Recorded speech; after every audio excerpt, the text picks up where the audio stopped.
Hello दोस्तों, मैं हूं केमिकल इंजीनियर गुरु। लेके आया हूं फिर से एक नया वीडियो।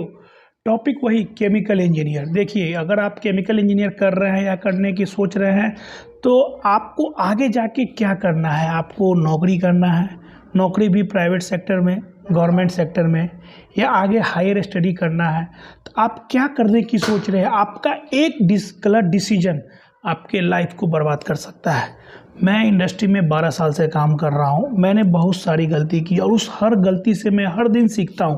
तो हमारे एक फॉलोअर ने बताया कि वर्क लाइफ बैलेंस, अपने लाइफ को अगर अच्छा बैलेंस करना है इन द सेंस, आप हर आदमी चाहता है कि अगर मैं इंजीनियर करूं तो मुझे अच्छा पैसा मिले, मैं फैमिली के साथ अच्छा टाइम दे सकूं, अपने बच्चे को अच्छा एजुकेशन प्रोवाइड कर सकूं, अच्छे सिटी में अपना लाइफ जी सकूं, अच्छा रॉयल लाइफ जी सकूं, अच्छा मेरा कंपनी मिले। तो ये सब आपको कब मिलेगा, जब आपका डिसीजन, आप सही डिसीजन लेते हैं। वो कब लेना रहता है, जब आप इंजीनियरिंग कॉलेज में नाम लिखाते हैं। उस समय आपका एक गलत डिसीजन आपके आगे के फ्यूचर को बहुत इफ़ेक्ट डालता है। इफ़ेक्ट इन द सेंस, आप अपने लाइफ में लाइफ बैलेंस भी नहीं कर सकते हैं, सैलरी भी अच्छा नहीं मिलेगा, अगर फैमिली के साथ भी टाइम नहीं दे सकते हैं। तो जो गलती होती है सभी से, जो मिस्टेक वो करते हैं वो आगे नहीं करे। मैंने अपने हर गलती से सीखा है और अपनी हर गलती को आप लोगों के सामने मैं बताऊंगा कि अगर आप केमिकल इंजीनियर कर रहे हैं तो आपको किस फील्ड में जाना चाहिए। फील्ड मतलब हर केमिकल इंजीनियर सोचता है या तो मैं गेट करूं, एमटेक करूं या जॉब करूं। अगर जॉब भी करना है तो आपके लिए कौन सा बेस्ट फील्ड रहेगा। केमिकल इंडस्ट्री अच्छा है, फर्टिलाइजर इंडस्ट्री अच्छा है, फार्मा इंडस्ट्री अच्छा है, या रिफाइनरी इंडस्ट्री अच्छा है, या ऑयल एंड गैस इंडस्ट्री अच्छा है। किस फील्ड में आपका सैलरी ग्रोथ, आपका जॉब प्रोफाइल, वर्क लोकेशन अच्छा रहता कि आप एक सुकून लाइफ जी सको।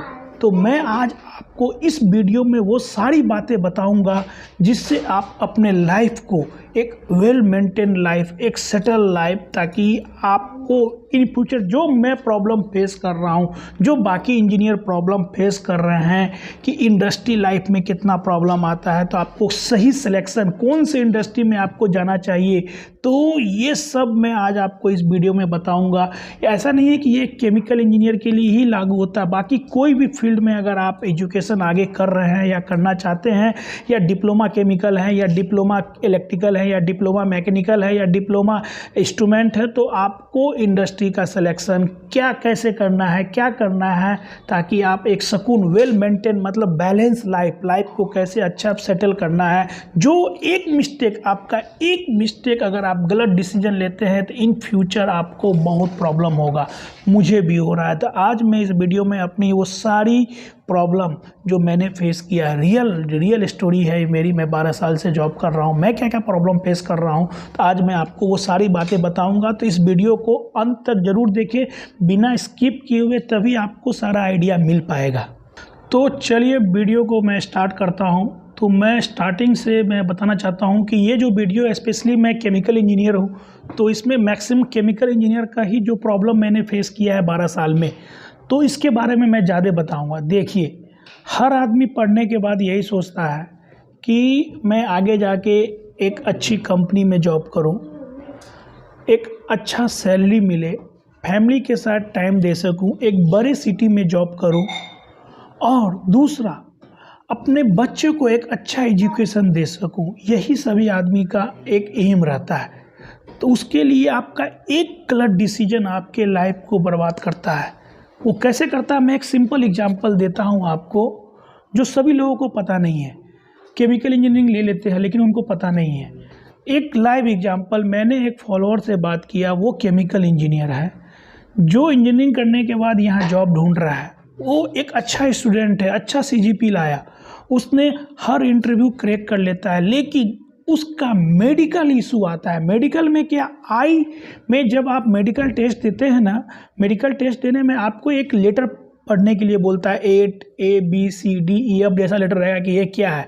तो वो धुंधला जैसा जो लेटर रहता है ना, वो नहीं हो पाता है। आई ब्लाइंडनेस जो किसी किसी को जन्म से ही रहता है। तो ये चीज़ मुझे भी पता नहीं था भाई साहब, ये बहुत बड़ी बात है। आई ब्लाइंडनेस अगर आपको वो बीमारी है तो आपका मेडिकल कभी पास नहीं होगा। अगर आप केमिकल इंजीनियर ले लिए हैं तो आप डेफिनेटली ये समझ लीजिए, अगर आप इंडस्ट्री में आना चाहते हैं, फ्रैंकली बोल रहा हूँ, माफ़ी चाहता हूँ, आप अभी भी लाइफ को ड्रॉप कर सकते हैं। अगर केमिकल इंजीनियरिंग लेना चाहते हैं, लेने के लिए सोच रहे हैं तो मत लीजिए। ये बहुत बड़ी बात है, ये मेरे को सीखने को मिला। अगर आई में आपका इशू है तो केमिकल इंडस्ट्री में आपको कभी नौकरी नहीं मिलेगा, मेडिकली हमेशा आप अनफिट हो जाइएगा। तो आप देखिए, एक आपका गलत डिसीजन, उसका भी गलत डिसीजन क्या, उसको क्या पता है कि ऐसा होता होगा। तो आपको ये, मैं अपना रियल एक्सपीरियंस जो मैंने बात किया, उस लड़का को, उसको नौकरी नहीं मिल रहा है, वो आई ब्लाइंडनेस की वजह से वो पढ़ नहीं पा रहा है, मेडिकल में अनफिट हो जा रहा है। तो आप देखा कि ये एक एक्सपीरियंस से ही पता चलता है कि ये भी एक सबसे बड़ा ड्रॉबैक है लाइफ में। आपका एक गलत डिसीजन आपको पता नहीं था, तो अभी आप क्या कीजिएगा। अभी आपको देखिए कहीं किसी कंपनी में सिलेक्शन हो, लेकिन केमिकल इंडस्ट्री, किसी भी इंडस्ट्री में, जो फैक्ट्री लाइफ में आपको मेडिकल टेस्ट में आपको एनपीटी बोल देगा। तो चलिए आगे मैं बताता हूँ। अब देखिए, आप यही सोचते हैं कि मैं अभी इंजीनियरिंग कर रहा हूँ, या करने के बाद सबसे पहला तो आपका डिसीजन रहेगा आपका कॉलेज। सबसे पहले आपका कॉलेज डिसाइड करेगा कि आप किस कॉलेज में पढ़ाई कर रहे हैं, प्राइवेट सेक्टर में पढ़ाई कर रहे हैं या गवर्नमेंट सेक्टर में पढ़ाई कर रहे हैं। इसका बहुत बड़ा इफेक्ट होता है लाइफ में। मैंने तो देख लिया, मैंने बहुत सारे वीडियो बनाए सैलरी के रिलेटेड, मैंने देख लिया भाई साहब। अगर आप आईआईटी से पढ़े हुए हैं तो आपको अच्छा पैसा मिलेगा, कैंपस सिलेक्शन होगा, बाहर की कंपनी आपको ले जाएगी। लेकिन वही आप प्राइवेट सेक्टर से आप इंजीनियरिंग कर रहे हैं, एनआईटी का भी अच्छा नाम है, एनआईटी से भी अच्छा सिलेक्शन होता है। एनआईटी में भी गवर्नमेंट, इंडियन ऑयल सब गवर्नमेंट कॉलेज, गवर्नमेंट कंपनी आती है, वहाँ से हो जाती है। लेकिन अगर प्राइवेट इंडस्ट्री में अगर आप कर रहे हैं, वहाँ से अगर आपको कैंपस से अगर नहीं होता है तो बहुत प्रॉब्लम है। प्राइवेट सेक्टर वाले को, जो फ्रेशर है, उनको बहुत सारी प्रॉब्लम फेस करनी पड़ रही है। तो आपका पहला गलत डिसीजन, कॉलेज का सिलेक्शन अगर आपने गलत लिया है तो आपको बहुत प्रॉब्लम हो सकता है। मैंने प्राइवेट सेक्टर से जॉब किया, तो आज मेरे को ही देख लीजिए, 12 साल के एक्सपीरियंस में भी मेरे को अच्छा पैसा नहीं मिल रहा है। तो ये प्रॉब्लम आपके साथ भी हो सकता है। तो ये पहला डिसीजन हुआ। उसके बाद आप इंजीनियरिंग करने के टाइम लोग डिसाइड नहीं कर पाते हैं कि मुझे आगे क्या करना है। इंजीनियरिंग तो कर रहे हैं, केमिकल इंजीनियरिंग ले लिए, कोई सोचता है कि मुझे जॉब करना है, कोई सोचता है कि नहीं मुझे गेट करना है। अरे गेट क्यों करना है भाई? गेट का पर्पस क्या है? गेट का दो पर्पस, हम तो यही समझते हैं, गेट का दो पर्पस है। आप या तो हायर स्टडी करना चाहते हैं, या गेट का एग्ज़ाम दे के जो गवर्नमेंट सेक्टर की जो कंपनी है उसमें जॉब। गेट, मैं तो यही बोलूँगा, अगर आपको केमिकल इंजीनियरिंग लिए हैं, हर वीडियो में मैं यही बताता हूँ सभी को, अगर आप केमिकल इंजीनियर, कोई भी इंजीनियर है, तो गेट का एग्ज़ाम दे के गवर्नमेंट सेक्टर की जो कंपनी है उसमें जॉब कीजिए, तो आपका लाइफ एकदम well maintain, well settle, future में कोई प्रॉब्लम नहीं है। मैं बता रहा हूँ गवर्नमेंट सेक्टर की अगर कंपनी मिलती है तो, और प्राइवेट सेक्टर की भी मिलती है। ऐसा नहीं कि प्राइवेट सेक्टर सभी खराब है, प्राइवेट सेक्टर में भी अच्छी अच्छी कंपनी है जहां आपको अच्छा खासा फैसिलिटी मिलता है। तो चलिए वीडियो के मैं रियल कंटेंट पे आता हूं कि अगर आप केमिकल इंजीनियर ले रहे हैं तो आपको कौन से इंडस्ट्री में, कौन सा ऐसा प्रोफाइल में, कौन से लोकेशन में, किस लोकेशन में अगर आप जॉब करते हैं तो आपको अपने फैमिली के लिए लाइफ बैलेंस, लाइफ को आप हर तरह से बैलेंस कर सके। तो देखिए, केमिकल इंजीनियर अगर आप बन रहे हैं तो आपको दो तरह का इंडस्ट्री मिलेगा। अगर आप जॉब करने की सोच रहे हैं तो एक तो प्राइवेट इंडस्ट्री होगा, एक गवर्नमेंट इंडस्ट्री। अभी देखिए, गवर्नमेंट इंडस्ट्री में भी बहुत फैसिलिटी है। फैसिलिटी के नाम पे अगर गवर्नमेंट सेक्टर में जाते हैं आप, तो गवर्नमेंट सेक्टर में केमिकल इंजीनियर का स्कोप थोड़ा कम है, ये एक्सेप्ट करता हूँ। सीट कम है, वैकेंसी निकलती है, गेट के थ्रू भी निकलती है, आईआईटी एनआईटी कॉलेज में भी कंपनी आती है, लोगों को ले जाती है, ये अच्छी बात है। लेकिन प्राइवेट सेक्टर में जाते हैं तो प्राइवेट सेक्टर में भी बहुत सारी इंडस्ट्री है। प्राइवेट सेक्टर में तो गुजरात में तो केमिकल इंजीनियर की तो बात ही मत करो, कितना सारा इंडस्ट्री है। गुजरात में अगर आप आ गए, अगर केमिकल इंजीनियर हैं, तो आपको जॉब यहाँ मिलेगा ही मिलेगा, 100% मिलेगा। नहीं मिलता है तो मुझे मेरे बॉक्स में कमेंट करके बताइए, मैं आपको 100% हेल्प करूँगा। उसके बाद देखिए, अभी मैं रियल कंटेंट क्या है मेरा इसमें बताने का, कि अगर आप फार्मा में जाते हैं या पेट्रोलियम में जाते हैं या रिफाइनरी में जाते हैं तो किस फील्ड में आपको सबसे ज़्यादा पैसा मिलता है, लाइफ मिलता है। देखिए, पैसे की बात करें ना, पैसे की बात करें तो मैं सबसे टॉप पे देता हूँ रिफाइनरी इंडस्ट्री को। सबसे ज़्यादा पैसा, चाहे आप गवर्नमेंट सेक्टर में जॉब कर रहे हो या प्राइवेट सेक्टर में, सबसे ज़्यादा टॉप पैसा अगर मिलता है अगर किसी भी इंडस्ट्री में, वो है रिफाइनरी, फर्टिलाइजर। ये दो जो फील्ड है ना, उसमें आपका सैलरी बहुत अच्छा खासा मिलता है। रिलायंस स्टार्टिंग में ही 8-9-10 लाख रुपया स्टार्टिंग में ही 10 लाख देती है। फर्टिलाइजर की भी जो बड़ी बड़ी कंपनी है वो भी अच्छा खासा पैसा देती है। अगर कॉलेज से कैंपस होता है तो ऑफ कैंपस भी लेता है तो 6-7 लाख रुपया आपको मिलता है। उसके बाद अगर आपका प्राइवेट सेक्टर में अगर आप इंटर कर रहे हैं तो दूसरा क्या डिपेंड करता है, आपका जॉब लोकेशन। जॉब लोकेशन क्या, किस जॉब लोकेशन क्या है आपका जॉब का।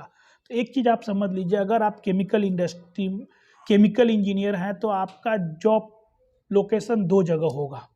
चाहे आप केमिकल हो या मैकेनिकल हो, कोई भी इंजीनियर हो, तो आपका जॉब लोकेशन 2 जगह रहेगा। एक, या तो आप इंडस्ट्री में जॉब कर रहे होंगे, दूसरा कॉर्पोरेट ऑफिस में। तो जो इंडस्ट्री होगा ना, इंडस्ट्री हमेशा एक सिटी से 50 से 100 किलोमीटर दूर रहेगा। आपको डेली 1 आवर 2 आवर आपको जंप करना पड़ेगा। दूसरा, सैलरी जो मिल रहा है सबसे ज़्यादा रिफाइनरी और फर्टिलाइज़र, जैसा कि मैंने बताया। उसके बाद आप जाइए तो केमिकल इंडस्ट्री। केमिकल इंडस्ट्री में भी अच्छा खासा सैलरी मिलता है, लेकिन एज कम्पेयर टू रिफाइनरी और फर्टिलाइज़र कम मिलता है। ऑयल एंड गैस इंडस्ट्री में भी अच्छा खासा पैसा है। टॉप में आप मान लीजिए refinery, fertiliser, oil and gas. उसके बाद सेकंड में हम देंगे रेटिंग में तो केमिकल इंडस्ट्री। उसके बाद फर्टिलाइज़र इंडस्ट्री, फार्मा इंडस्ट्री। सबसे कम मैं रेटिंग दूंगा फार्मा इंडस्ट्री। उसके बाद लास्ट में आ जाता है cement industry, sugar industry, paint industry. सबसे लास्ट में आप फार्मा इंडस्ट्री को मानिए। फार्मा इंडस्ट्री में सैलरी उतना ज़्यादा मिलता नहीं है। और ये तो बात हो गया उसका। उसके बाद मैंने बात की आपका जॉब लोकेशन का। जॉब लोकेशन का जो मैंने पहले बोल रहा था कि जॉब लोकेशन आपका बहुत इंपॉर्टेंट रखता है। अगर आप इंडस्ट्री लाइफ में जाते हैं तो इंडस्ट्री लाइफ में आपका सिटी से दूर रहेगा। आपको डेली 1 आवर से 2 आवर 3 आवर तक जर्नी करना पड़ सकता है। आपके वो कंपनी पे डिपेंड करता है। अगर आप कॉर्पोरेट ऑफिस में रहते हैं तो वो सिटी में ही होगा। जो भी कंपनी का कॉर्पोरेट ऑफिस रहता है वो सिटी में रहता है, तो वहाँ आपको अप डाउन करना पड़ता है, लेकिन as compare to industry life आपको कम करना पड़ेगा। तो वो जो इंडस्ट्री अगर दूर रहेगा तो आपको daily 1 hour 2 hour up down कीजिएगा तो उसमें आपको थकान होगा, उसमें आप फैमिली को कम टाइम दे पाइएगा।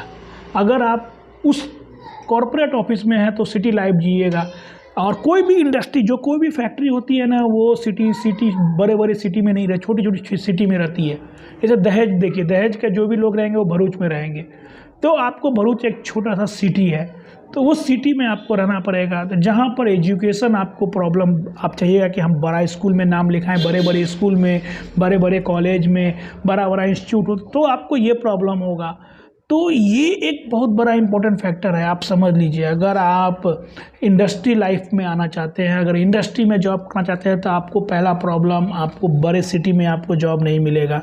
कंपनी आपका हमेशा 1 आवर से 2 आवर 3 आवर दूर ही रहेगा, तो आप अपने लाइफ को बैलेंस करना थोड़ा मुश्किल रहेगा। दूसरा, शिफ्ट ड्यूटी। अगर प्रोडक्शन में है तो आपको 100% शिफ्ट ड्यूटी रहेगा, ABC नाइट शिफ्ट भी रहेगा। तो हर आदमी अपने लाइफ को बैलेंस नहीं कर पाता है।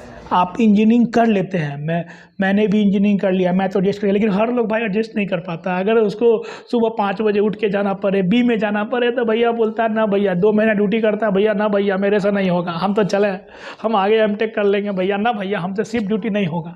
तो बहुत लोग हार मान जाते हैं, ना भैया ये ABC शिफ्ट, नाइट शिफ्ट नहीं होगा, नाइट में हम जग नहीं सकते हैं। तो भैया वो इंजीनियरिंग छोड़ के, जॉब छोड़ के चले जाते हैं आगे MBA करने के लिए, फिर गेट का प्रिपरेशन करने के लिए। तो ऐसा नहीं होना चाहिए। तो मैं आपको पहले बता देता हूँ, अगर इंडस्ट्री लाइफ में जाते हैं तो आपको शिफ्ट ड्यूटी रहेगा। नहीं आपको मान लीजिए शादी होगी, तो शादी में आपको, शादी होने के बाद वाइफ को आपको घर में अकेले छोड़ के जाना पड़ेगा। किसी की बीवी बोलेगी नहीं भैया नहीं जाओ, आदमी डर लगता है, तो वो लोग मजबूरी में कुछ लोग जॉब छोड़ देते हैं, या तो फिर जॉब चेंज करते हैं जहाँ पे उनको जनरल शिफ्ट मिले। तो ये भी आप ध्यान रखिए कि यहाँ पे शिफ्ट ड्यूटी रहेगा तो आपको अपने लाइफ को बैलेंस करना वहाँ प्रॉब्लम आएगा। तो 100% आप समझ लीजिए, अगर आप प्रोडक्शन लाइन में जाते हैं तो शिफ्ट ड्यूटी रहेगा। हाँ, अगर आप कॉर्पोरेट ऑफिस में जाते हैं तो वहाँ पर आपका शिफ्ट ड्यूटी नहीं रहेगा। हाँ, अगर आप डिजाइनिंग में हैं या ऐसा प्रोफाइल में है, केमिकल इंजीनियर इंडस्ट्री में भी जॉब कर रहे हैं लेकिन ऐसा सेफ्टी में है या प्रोसेस डिजाइन में है, तो वहाँ आपका जनरल ड्यूटी रहेगा, नो डाउट। लेकिन अगर आप प्रोडक्शन लाइन में चले गए हैं किसी भी इंडस्ट्री में, तब तो आपको भैया जी आपको तो शिफ्ट ड्यूटी करना पड़ेगा। तो शिफ्ट ड्यूटी बहुत लोगों को पसंद नहीं रहता है। हर लोग चाहते हैं कि मैं शिफ्ट ड्यूटी को अवॉइड करूं, नाइट ड्यूटी नहीं करूं। नाइट ड्यूटी में जगना बहुत प्रॉब्लम है, हर आदमी ये लाइफ एडजस्ट नहीं कर पाता है। तो अब उसको इंजीनियरिंग ये कंपनी ड्रॉप करना पड़ता है, आगे की सोचना पड़ता है। तो ये आप सोच समझ के डिसीजन लीजिएगा। अगर आप इंडस्ट्री में आते हैं, प्रोडक्शन लाइन में जाते हैं या प्रोजेक्ट में भी 24 आवर काम चलता है, तो आपको उस समय आप अपने लाइफ को बैलेंस नहीं कर पाएगा। ये ऐसा नहीं है कि मैं किसी भी इंडस्ट्री, चाहे petroleum, refinery, fertiliser, cement industry, chemical industry, pharma industry, सभी इंडस्ट्री में शिफ्ट ड्यूटी रहेगा अगर आप प्रोडक्शन में जाते हैं तो। उसके बाद आप अगर दिल्ली साइड के हैं, बड़े सिटी के बच्चे हैं, जो बड़ा सिटी देखा है, दिल्ली, गुवाहाटी, बेंगलोर, वो भाई को अगर इंडस्ट्री लाइफ में अगर डाल दिया, छोटे से सिटी में उसको डाल दिया, गुजरात में या अंकलेश्वर में उसको जॉब मिल गया, तो वो भैया सेटल जल्दी नहीं होगा, वो जॉब छोड़ के भाग जाएगा 100%। कोई कुछ हो जाता है अलग बात है, जॉब के लिए कुछ भी करना पड़ता है, लेकिन उनको सर्वाइव करना बहुत मुश्किल होता है। अब मैं बात करता हूँ कि सैलरी का मैंने बता दिया। अब मैं बात करता हूँ कि आपका वर्क लाइफ बैलेंस फार्मा में अच्छा है, केमिकल में अच्छा है, रिफाइनरी में अच्छा है। उसके लिए आपको देखिए, उसके लिए आपको समझना पड़ेगा कि प्रोसेस क्या है। सबसे पहले मैं रिफाइनरी की बात करता हूँ। रिफाइनरी में जो भी प्रोसेस होता है वो कंटिन्यूअस प्रोसेस होता है, कंटिन्यूसली प्लांट होता है, पैनल ऑफिसर रहते हैं, कंटिन्यूसली 24 आवर एक प्रोडक्ट बनता रहता है, निकलता रहता है। तो वहाँ पर आप अपने आप को थोड़ा सा रिलैक्स फील कर सकते हैं, काम रहेगा, वर्कलोड रहेगा, लेकिन आप जो है ना सुकून लाइफ जी सकते हैं। रिफाइनरी में उतना भागम दौड़ दौड़ धूप, बहुत सारा दौड़ धूप ऐसा नहीं रहता है। हाँ, कहीं कहीं बहुत बड़ा प्लांट है, जैसे रिलायंस में वर्कलोड बहुत ज़्यादा रहता है, चाहे रिफाइनरी है तो क्या वर्कलोड रहता है। लेकिन as compare to pharma industry या बैक प्रोसेस इंडस्ट्री वो कम रहता है, क्योंकि एक ही प्रोडक्ट है, कंटिन्यूसली एक ही प्रोडक्ट चलता रहता है। तो उसमें जॉब प्रॉब्लम जब आता है तभी आपको उसमें इन्वॉल्व होना है। दूसरा, केमिकल इंडस्ट्री की बात करेंगे तो केमिकल इंडस्ट्री में भी दो तरह का प्रोसेस होगा, batch process, continuous process. Same continuous process है तो आपको जब प्रॉब्लम आएगा तभी आपको इन्वॉल्व होना है। बाकी आप सिस्टम पे बैठ के, आप ऑफिस में बैठ के काम कीजिए। पैनल ऑफिसर रहेंगे वो प्लांट चलाएंगे, फील्ड में ऑपरेटर रहेंगे वो आपका हेल्प करेंगे।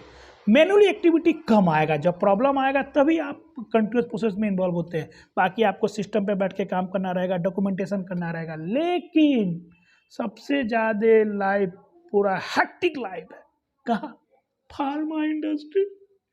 मैंने भी फार्मा इंडस्ट्री में 2 साल निकाला।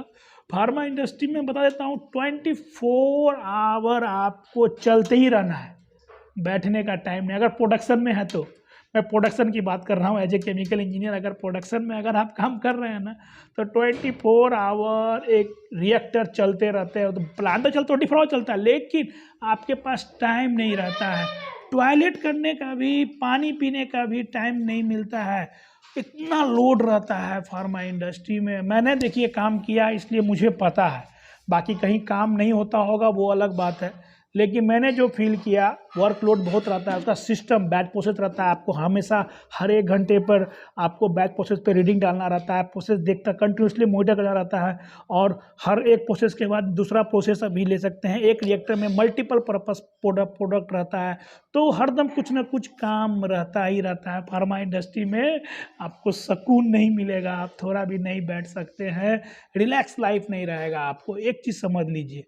और अगर आप केमिकल में है, फर्टिलाइज़र में है, ऑयल एंड गैस में है, रिफाइनरी में है, तो यहाँ पर क्या है, थोड़ा सा आप ठीक है, आप सिस्टम पे बैठ के भी काम कर सकते हैं, रिलैक्स रहेंगे। 24 आवर आप प्लांट में नहीं रहिएगा।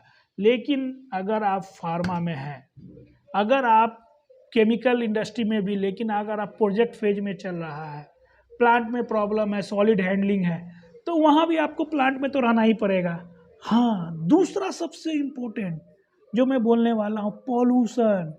आप अगर ऐसी इंडस्ट्री में चले गए, सीमेंट इंडस्ट्री या केमिकल हैंडलिंग इंडस्ट्री जहाँ पर सॉलिड हैंडलिंग हो रहा है, वहाँ पर अगर पॉल्यूशन है, हजार्डस केमिकल है, अगर आपके प्लांट में अगर उतना प्रिकॉशन या सेफ्टी नहीं लिया जा रहा है, तो आप वहाँ सर्वाइव नहीं कर पाइएगा। तो ये भी एक इम्पोर्टेंट फैक्टर है भाई। केमिकल इंजीनियर लोग, भाई ये लोग सुन लो, अगर आप केमिकल इंजीनियर ले रहे हैं तो केमिकल इंडस्ट्री है तो वहाँ पोल्यूशन रहेगा ही रहेगा, आपको इफेक्ट होगा ही होगा पोल्यूशन का, डायरेक्टली या इनडायरेक्टली आपको केमिकल आपके बॉडी में इफेक्ट करेगा ही करेगा। सेफ्टी कितना भी लेता है, थोड़ा बहुत इफेक्ट तो रहता ही रहता है हर केमिकल का। तो ऐसा नहीं है कि कोई भी इंडस्ट्री में केमिकल नहीं है, हर केमिकल इंडस्ट्री या रिफाइनरी इंडस्ट्री या फार्मा इंडस्ट्री में केमिकल रिएक्शन होता ही होता है। तो वहाँ खतरा हमेशा 24 आवर आप रिस्क पे रहते हैं, लेकिन हर कंपनी इतना ज़्यादा सेफ्टी लेती है तो आपको घबराने की बात नहीं है। हाँ, अभी सेफ्टी की बात करें तो आप अगर छोटी मोटी इंडस्ट्री में अगर आप चले गए, 30 साल पुराना इंडस्ट्री है, तो वहाँ सेफ्टी के नाम पे आपको 0 मिलेगा। तो वहाँ आपका हर दिन आपका लाइफ डेंजर में रहेगा, हर दिन आप डेंजर केमिकल आप लेते रहेंगे। कभी भी रिएक्टर ब्लास्ट हो सकता है, कभी भी कुछ भी हो सकता है। तो आप कंपनी का डिसीजन सही ले, अच्छी कंपनी में जॉब करें। छोटी मोटी कोई भी इंडस्ट्री जहां आपको लगे सेफ्टी बाईपास हो रहा है तो उस कंपनी को इमीडिएटली छोड़ दे, तो कभी भी आपकी जान जा सकती है। लेकिन जो अच्छी कंपनी रहती है, जो एमएनसी कंपनी है, सिस्टमेटिक कंपनी है, बड़ी बड़ी कंपनी है, उसमें इतना सेफ्टी प्रिकॉशन लेता है ताकि आपको घबराने की बात नहीं है। तो पॉल्यूशन भी एक बहुत इंपॉर्टेंट फैक्टर है। केमिकल इंजीनियर भैया, अगर आप ले रहे हैं इंडस्ट्री में, अगर पॉल्यूशन नहीं सह सकते हैं तो आपको जॉब छोड़ना पड़ेगा, आप जॉब छोड़ के भाग जाइएगा। तो चलिए, मैं आपको ज़्यादा टाइम नहीं लूँगा, मैं बस यही बताना चाहता हूँ कि अगर आप केमिकल इंजीनियर कर रहे हैं या कहीं जॉब करने की सोच रहे हैं तो आप सही डिसीजन लें। अगर आपने माइंड सेट कर लिया है कि मुझे गवर्नमेंट जॉब जाना है, गवर्नमेंट सेक्टर में जाना है, तो आप गेट प्रिपरेशन करें। ऐसा नहीं है कि आपको केमिकल इंडस्ट्री में ही रहना है या इंडस्ट्री लाइफ ही जीना है। आप आगे एमटेक कर लीजिए, एमबीए कर लीजिए, फील्ड चेंज कर लीजिए, वो आपका डिसीजन है, आप कर सकते हैं, नो इशू। लेकिन अगर आप इंडस्ट्री लाइफ में जाते हैं तो डेफिनेटली आप समझ लीजिए, अगर इंडस्ट्री सिटी से दूर रहेगा, वहाँ पर बड़ा सिटी नहीं रहेगा, कोई भी इंडस्ट्री रहेगी, इंडस्ट्री सिटी से दूर रहेगी, डेली आपको अप डाउन करना रहेगा, पॉल्यूशन रहेगा, आपको डेली ट्रैवलिंग करना पड़ेगा, शिफ्ट ड्यूटी रहेगा, तो वहाँ पर अपने आप लाइफ को बैलेंस नहीं कर पाइएगा। हर आदमी बैलेंस नहीं कर पाता है।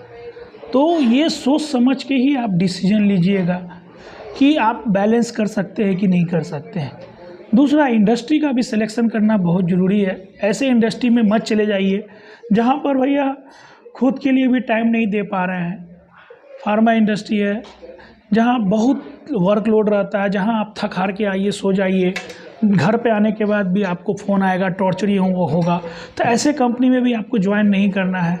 दूसरा, सैलरी ग्रोथ मान के चलिए तो अच्छा पैसा रिफाइनरी ही देती है। मैं बार बार यही बोलता हूँ, रिफाइनरी फर्टिलाइज़र में आपको अच्छा खासा हाइक मिलेगा, पैसा मिलेगा, केमिकल में भी मिलता है। लेकिन जो फैसिलिटी आपको गवर्नमेंट सेक्टर की कंपनी देती है ना भैया, वो ओएनजीसी, गेल, भेल, सेल, इंडियन ऑयल, भारत पेट्रोलियम, वो सब फैसिलिटी आपको प्राइवेट सेक्टर का कोई इंडस्ट्री नहीं देगा। हाँ, एक कंपनी का मैं नाम लेता हूँ जहाँ मैंने काम किया, जहाँ पर रिलायंस इंडस्ट्री जामनगर में अगर आप जाते हैं तो वहाँ पे जो फैसिलिटी है फैमिली के लिए, जो टाउनशिप है, वैसा फैसिलिटी तो मैं कहूँगा गवर्नमेंट सेक्टर में भी नहीं है। कोई भी गवर्नमेंट सेक्टर इंडस्ट्री में भी ऐसा फैसिलिटी टाउनशिप नहीं है। यहाँ गेल का टाउनशिप है, लेकिन जो फैसिलिटी टाउनशिप का मुकेश अंबानी सर ने जो बनाया वैसा फैसिलिटी कहीं नहीं मिलेगा। बाकी अदर जो फैसिलिटी है गवर्नमेंट का, वो रिलायंस में भी नहीं है। तो नो डाउट गवर्नमेंट सेक्टर की जो इंडस्ट्री है वो much better than private sector कोई भी जॉब। तो अगर आप गवर्नमेंट सेक्टर में जाते हैं, अगर आप इंजीनियरिंग करने के बाद अगर आपको नहीं करना है तो आप पब्लिक सेक्टर का तैयारी कर लीजिए, नहीं गेट करना है बैंक का तैयारी कर लीजिए। कुछ लोग बैंक का भी तैयारी करते हैं, इंजीनियर करके बैंक पीओ बन गए, तो वो भी सिलेक्शन कर सकते हैं। नहीं करना है इंजीनियरिंग करके, हाँ एक चीज़ मैं बता देता हूँ, अगर आप इंजीनियरिंग करके बैंक का तैयारी करते हैं, अगर आपका सिलेक्शन होता है ना, अगर सिंपल ग्रेजुएशन वाला इंटरव्यू दे रहा है और आप दे रहे हैं तो आपका सिलेक्शन पहले होगा। मैंने देखा है, मेरे भाई ने बताया, उसके साथ 10 इंजीनियर बैठे हुए हैं तो वो एक अकेला बैठा हुआ था, तो सारा इंजीनियर का सिलेक्शन हो गया, उसका नहीं हुआ क्योंकि वो बीकॉम एमकॉम था। तो ये एक बेनिफिट रहता है इंजीनियरिंग करने के बाद, अगर आप बैंक लाइन में या रेलवे लाइन में अगर आप एसएससी का एग्ज़ाम देते हैं तो आपको प्रेफरेंस, मुझे ऐसा लगता है, बाकी तो मार्क्स पे ही होता है, लेकिन मुझे ऐसा लगा कि इंटरव्यू में, क्योंकि जो इंजीनियर लेवल का जो बंदा रहेगा उसका टॉकिंग स्टाइल, उसका बात करने का स्टाइल, और एज कम्पेयर टू जो सिंपल बीकॉम रहेगा या बीएससी रहेगा, वो मच बेटर रहेगा। तो मैं यही बोलता हूँ हर इंजीनियर, केमिकल इंजीनियर को, कि आप अपना डिसीजन, सही डिसीजन ले, सही सिलेक्शन करें कॉलेज का, सही इंडस्ट्री का सिलेक्शन करें, सही लोकेशन का सिलेक्शन करें, सही जॉब प्रोफाइल का सिलेक्शन करें, सही कंपनी का सिलेक्शन करें, तभी आप अपने लाइफ को एक अच्छा वर्क काम के साथ, अपने फैमिली के साथ एक लाइफ को बैलेंस कर सकते हैं। आपका एक गलत डिसीजन, जैसे मैंने प्रोडक्शन को चूज किया तो अब मुझे प्रोडक्शन में ही ऑफ़र मिल रहा है, प्रोजेक्ट में जल्दी ऑफ़र नहीं मिल रहा है, क्योंकि कमीशनिंग का मुझे एक्सपीरियंस नहीं है, डिजाइनिंग का मुझे एक्सपीरियंस नहीं है, मैं चाह के भी जनरल शिफ्ट में नहीं आ पा रहा हूँ। मैं चाह रहा हूँ कि मेरा जनरल शिफ्ट हो, लेकिन नहीं हो पाएगा। क्यों? क्योंकि मेरा प्रोडक्शन का एक्सपीरियंस, हाँ मैं अगर मैनेजर के पोस्ट पे चला जाऊंगा तो शायद मेरा जनरल शिफ्ट हो जाएगा, बाकी अभी शिफ्ट ड्यूटी ही रहेगा, मैं शिफ्ट ड्यूटी ही कर रहा हूँ। तो आप अपने लाइफ को बैलेंस करना, बड़े सिटी में अगर रहना चाहते हैं तो नहीं कर पाइएगा। आप अच्छा कॉलेज एजुकेशन देना चाहते हैं, अगर आप बड़े सिटी में रहते हैं तो ही दे पाइएगा, अदरवाइज अपने बच्चे को उस सिटी में आपको वहाँ भेजना पड़ेगा पढ़ाई के लिए। तो मैं तो यही बोलूँगा, आपको अगर अपने लाइफ को अच्छा सेटल मेंटेन करना है तो आप सही सोच समझ के ये सब बातों का ध्यान रखिए, तभी किसी कंपनी में, किसी कॉलेज में, किसी जॉब प्रोफाइल में इंटर कीजिए। कहीं भी नौकरी मिल जा रहा है, चलो भाई नौकरी नहीं मिल रहा है, घुस जाओ ना, बाद में देख लेंगे। हमने भी यही सोचा था कि चलो भाई अभी प्रोडक्शन में घुस जाओ, बाद में प्रोजेक्ट लाइन में चले जाएंगे, डिजाइनिंग में चले जाएंगे, तो बाद में दूसरी कंपनी आपको अपॉर्चुनिटी देगी तब ना आप जाइएगा। वो क्यों लेगी आपको? डिजाइनिंग का आपको एक्सपीरियंस आपको सिखाएगी? कोई कंपनी नहीं सिखाना चाहती। आप फ्रेशर लेवल पर है तो आपको सिखाएगी, लेकिन बाकी कोई कंपनी हमको क्यों नहीं? डिजाइनिंग का हमको एलएनटी से कॉल आया, 2 बार कॉल आया, हमने बोल दिया कि मुझे डिजाइनिंग का एक्सपीरियंस नहीं है, तो मुझे नहीं शॉर्टलिस्ट कर रहा है, नहीं लेगा ना। उसके पास डिजाइनिंग का बंदा पता बैठा हुआ है, उसको शॉर्टलिस्ट करेगा? तो नहीं करेगा। तो आपको प्रोफाइल का सिलेक्शन भी बहुत इंपॉर्टेंट है, कंपनी का सिलेक्शन भी बहुत इंपॉर्टेंट है। अभी आप फार्मा इंडस्ट्री में चलिए, जॉब नहीं मिल रहा, फार्मा इंडस्ट्री में घुस गए, अब फार्मा तो चाहिएगा, केमिकल में आना मैं तो बहुत मुश्किल है। आइएगा, मैं भी आया, ऐसा नहीं है कि मैंने फार्मा भी ड्रॉप किया, फिर केमिकल में गया, फिर रिफाइनरी में गया, रिफाइनरी से फिर से केमिकल में आया, तो मिलता है, लेकिन जल्दी आपका सिलेक्शन नहीं होगा, थोड़ा आपको स्ट्रगल करना पड़ेगा। और दूसरा, सैलरी का भी बहुत इशू है भाई साहब, फ्रेशर लेवल पे सैलरी का बहुत इशू है। फ्रेशर लेवल को सैलरी स्टार्टिंग में बहुत कम मिलता है। अगर आप कॉलेज से अगर आपका सिलेक्शन हो गया तो आप बहुत बड़ी बात है, बाकी ऑफ कैंपस आकर आप ट्राई कर रहे हैं तो बहुत मुश्किल है। तो उसके लिए अगर आप यूपी में बैठे हुए हैं, एमपी में बैठे हुए हैं, तो सोच रहे हैं कि मुझे जॉब मिल जाए, तो ऐसा नहीं होता है। तो आपको इंडस्ट्री में जॉब करना है तो आपको केमिकल इंडस्ट्री के एरिया में आपको शिफ्ट करना पड़ेगा, भरूच, अंकलेश्वर, वापी, इधर साइड रहना पड़ेगा, तभी आपको जॉब मिलेगा। अभी आप उधर बैठ के जॉब सर्च कीजिएगा तो नहीं मिलेगा। दूसरी बात, देखिए मैं वीडियो में जो भी बोलता हूँ अपना रियल एक्सपीरियंस, जो मुझे समझ में आया, जो मैंने 12 साल में देखा है, मैं अपना रियल एक्सपीरियंस आप लोगों के साथ शेयर करता हूँ। ठीक है, मैं कहीं से कई चीज़ किसी ने मुझे सिखाया नहीं, मैं अपना जो मैं फील कर रहा हूँ, किसी ने मुझे बताया कि लाइफ बैलेंस कौन सा फील्ड में सर जाना चाहिए ताकि आप अपने लाइफ को अच्छा मेंटेन कर सके, फैमिली को टाइम दे सके। तो उसने मुझसे पूछा तो उसके सारे सवालों का जवाब मैं दे रहा हूँ कि आपको फैमिली के साथ भी टाइम देना है, बच्चे को एजुकेशन भी देना है, सैलरी भी देखना है, कंपनी प्रोफाइल भी देखना है, कंपनी भी देखना है, सिटी भी देखना है, ट्रैवलिंग भी देखना है। तो ये सब देखना पड़ेगा, तभी आपका लाइफ एक अच्छा बैलेंस कर पाइएगा। अदरवाइज आप मेहनत करते रहिएगा, पैसा भी कमाइएगा, थक हार जाइएगा, ना सेविंग होगा ना कुछ होगा, जैसे मेरा कोई सेविंग नहीं हो रहा है।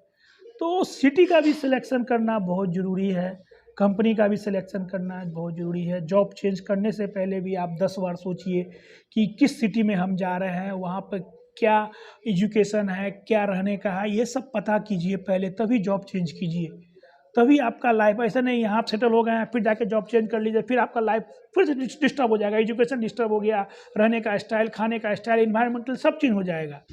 तो ये सब मेंटेन करना बहुत इम्पोर्टेंट है, तभी आपका लाइफ एक अच्छा लाइफ बैलेंस आप जी सकते हैं। तो ठीक है, तो मैं बस यही बोलना चाह रहा था कि अच्छा लाइफ बैलेंस करने के लिए आपको ये सब बातों का ध्यान रखना पड़ेगा, तभी आप अपने लाइफ को एक वेल मेंटेन लाइफ जी सकते हैं, फैमिली के साथ टाइम दे सकते हैं, सुख खुशी रह सकते हैं। तो आपको क्या करना है ये आपका डिसीजन रहेगा, मैं बस आपको एक गाइडलाइन प्रोवाइड कर सकता हूँ। Your decision is the final decision. मैं आपको बस मोटिवेट कर सकता हूँ, मैं आपको एक गाइडलाइन प्रोवाइड कर सकता हूँ, लेकिन मैं आपको नौकरी नहीं दे सकता। मैं हर वीडियो में यही बोलता हूँ। मैं आपको बता सकता हूँ कहाँ वैकेंसी है, किसी कंपनी के बारे में आप पूछिएगा, जितना मुझे पता होगा मैं आपको उस कंपनी का रिव्यू दे सकता हूँ, बता सकता हूँ जितना मुझे पता होगा। ठीक है, तो चलिए हमारा वीडियो देखते रहिए। हमारा वीडियो अच्छा लगे तो हमारे वीडियो को लाइक कीजिए, हमारे चैनल में नए हैं तो हमारे चैनल को सब्सक्राइब करना ना भूले। मैं हूँ केमिकल इंजीनियर गुरु, लेके आऊँगा फिर से एक नया वीडियो, नया टॉपिक। तब तक के लिए अलविदा, बाय बाय।